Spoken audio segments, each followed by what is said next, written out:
Today we're going to cover what you need to know about BMA. We'll start off moving through each of the modules, so rental, transport, inspections, and then finally service.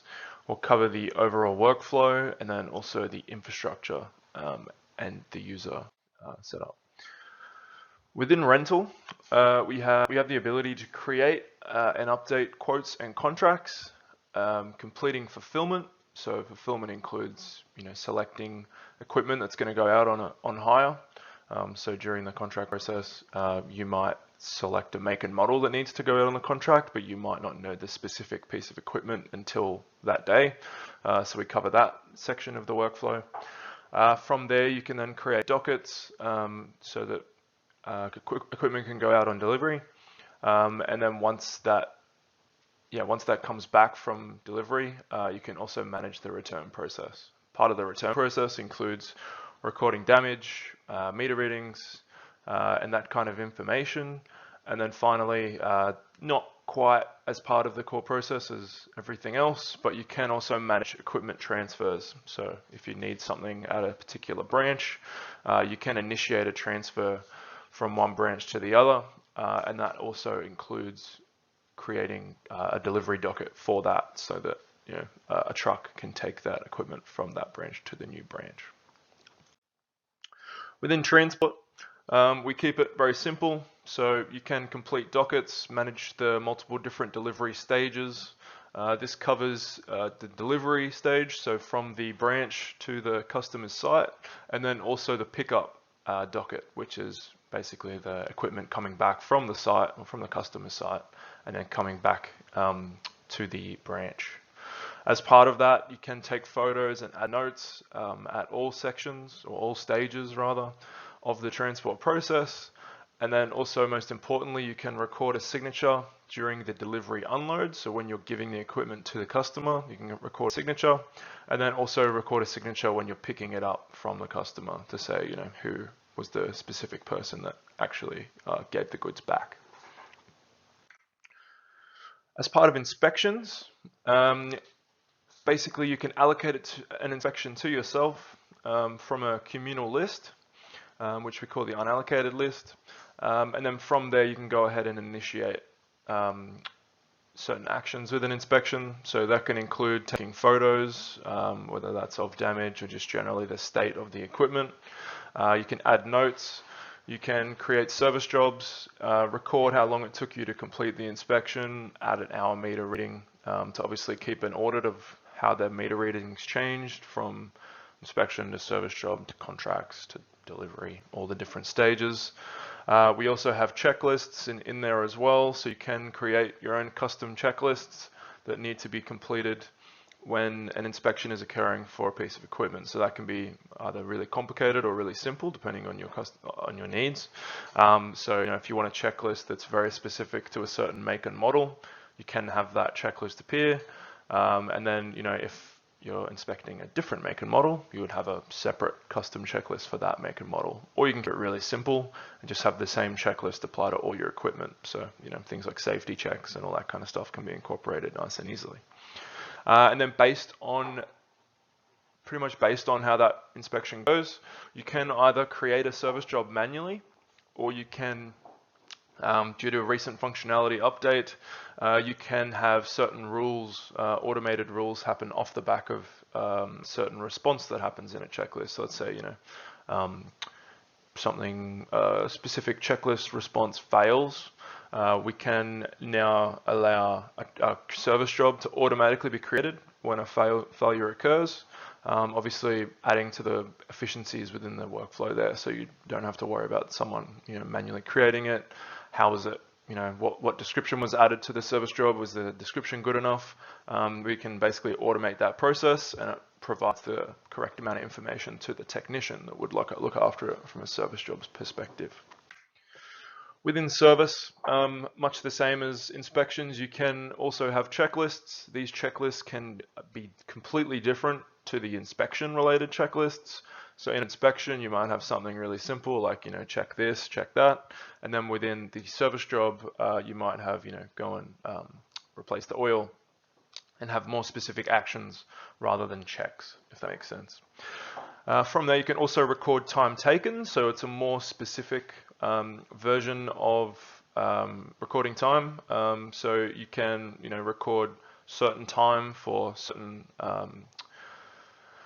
things you're working on. So you could say I'm working on the engine, therefore I'm going to record 1 hour for the engine, and then I'm going to record 1 hour for the cabin, and etc. So it's a little bit more specific than just a generic summary of how much time you spent on it. You can also you can also take photos on the service job, all stored within the system for the specific area. So it would all be stored against the service job in this case. Further to the checklists, we can also take photos and add notes on each individual checklist point. So checklist question is probably an easy way to describe it.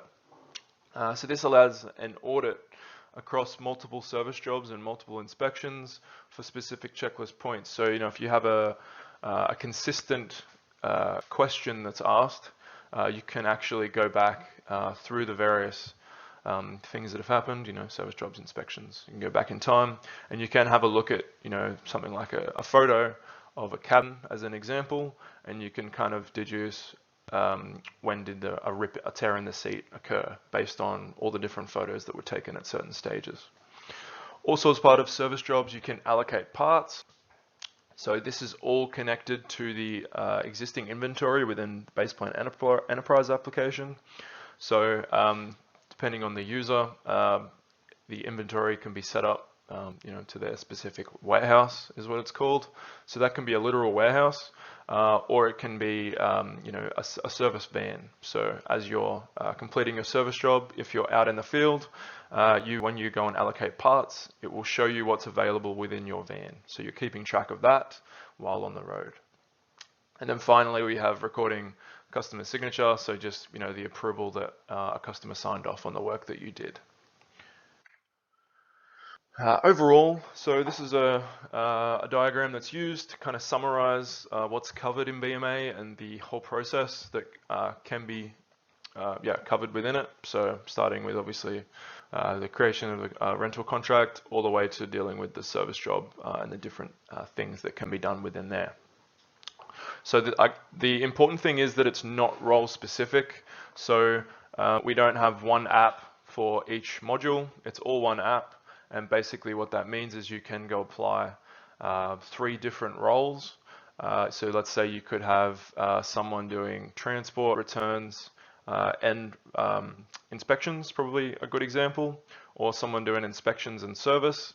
And if they have that combination, the certain functionality will appear within BMA, so they can go and complete the relevant jobs there. Flexible actions obviously kind of infers the roles and being able to shift them around and basically see what you need to see within the app. It incorporates the full rental workflow. So basically from start to finish is what you would see within general hire. And then obviously depending on which customer type you would kind of fall under. So if you're more specialized equipment, you might not necessarily be creating contracts on BMA because they come through via a phone call or an email. So you might create them in Baseplan Enterprise, but then you can definitely, as it's created in Baseplan Enterprise, within 1 to 5 seconds, the fulfillment will appear, and then the fulfillment can be completed as part of BMA. So it does kind of blend together based on what requirements you need within your company. And then multi-branch compatible. So as I alluded to before, you can do transfers between branches. And what this actually means from a BMA perspective is if you're someone that works in multiple branches, a good example is a transport person, a driver, they might be driving for 3 different branches. What BMA allows you to do is quickly swap between branches. So let's say you do like a transfer delivery. You take one piece of equipment to another branch, and then as you arrive at that new branch, you do have the option to swap to that branch and then basically start doing delivery dockets or pickups or whatever needs to happen there. So it supports multiple branches within the application. We have infrastructure and users. So BMA is supported on iOS, Android, and Windows. So what this allows users to do, if their devices permit them, and if they have multiple devices, you can potentially have an iPhone and then also have BMA installed on their laptop. So you can do things that make sense to do on laptop, and then also do it on the phone. So a driver who can just have their phone in their pocket, not have to worry about a bulky computer, can just use their phone or their company phone and process those updates nice and quickly. While if someone's a technician, they might want a bigger screen to kind of look at the checklists and different things like that. They can utilize the full screen of a laptop, and basically, depending on how they see fit, that they can use their device, they can flip between to make sure that they're being most efficient. Low device capability required. Pretty much you can grab any recent phone for sure, and then some phones, 5 years old. It really depends, but we do have a very low device kind of capability, which means that you don't have to be on the latest and greatest, most expensive device. The app should work in some relatively old devices, and you don't have to worry about brand new devices when you start using BMA. And finally, on this screen, it utilizes Active Directory login structure. So for Baseplan Enterprise, you will have Active Directory connected. And basically what that means is that you don't have to worry about new user management processes. You just continue to use the existing ones you already have. You just create an Active Directory account for each of the users, do some very minor configuration within Baseplan Enterprise to give them the relevant roles within BMA, and then basically you can go from there. What BMA also allows you to do is basically install, if you have your Active Directory account memorized or whatever, as long as you have your credentials, you can install it on any iPhone. Just go on the App Store, install it. You type in your access code, which basically is your company alignment, so it would just point you towards your own company, and then you can go and chuck that in, and you can be up and running very, very quickly. In conclusion, BMA covers the whole rental process, so from creating a contract to fulfilling what's on the contract, getting the equipment ready, creating the delivery dockets, then to pass to the driver so the driver can deliver to the customer site. Once the customer is finished with the equipment, a pickup docket can be created. Driver can go and pick that up, bring it back to the yard. From there, a return can be processed, record any damage, any issues. At the same time, you can have an inspection going on to check the equipment. And then if there is anything major wrong with the equipment, you can create a service job and process all the related tasks relating to a service job in there. BMA is simple to configure for users. So it's as simple as creating a user, adding a role for that user, and then it will appear in BMA with all the relevant actions that they need to be able to complete. And then from there, obviously, that can be applied to any device that's fairly recent. So any modern device, smartphones, tablets, laptops, computers, desktops, all that kind of stuff. Android, Windows, or iOS. Thank you very much.